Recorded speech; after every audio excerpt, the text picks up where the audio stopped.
मुझे नहीं लगता कि इस दुनिया में ऐसा कोई बंदा होगा जिसने पीकी ब्लाइंडर ना देखी हो, और अगर नहीं भी देखी तो उसे थॉमस शेल्बी के बारे में तो ज़रूर पता होगा, क्योंकि उसने कोई ना कोई एडिट तो देखी होगी सोशल मीडिया में थॉमस शेल्बी की।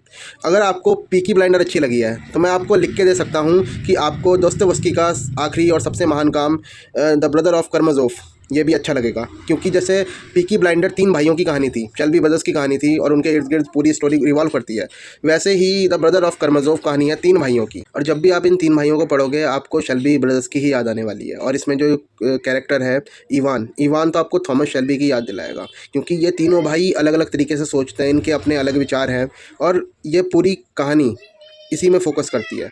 उनके जो बीच के मनमुटाव हैं ये अच्छे से एक्सप्लोर करती है। जो इसमें दिमित्री है वो गुस्सा करता है, इमोशनल हो जाता है और दिमाग से कम सोचता है।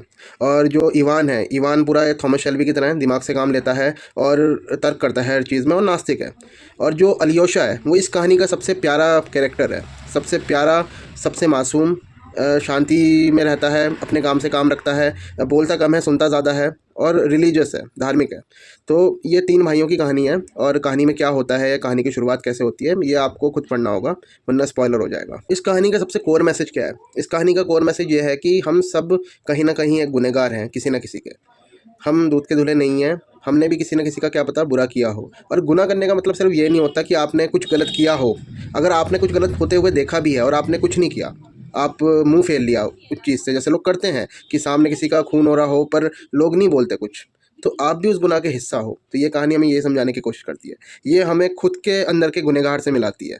वो हमें बताती है कि गुनाह करना सिर्फ गुनाह करना ही नहीं होता, गुनाह देखना या उसे इग्नोर मानना और कुछ ना करना ये भी एक गुनाह ही है।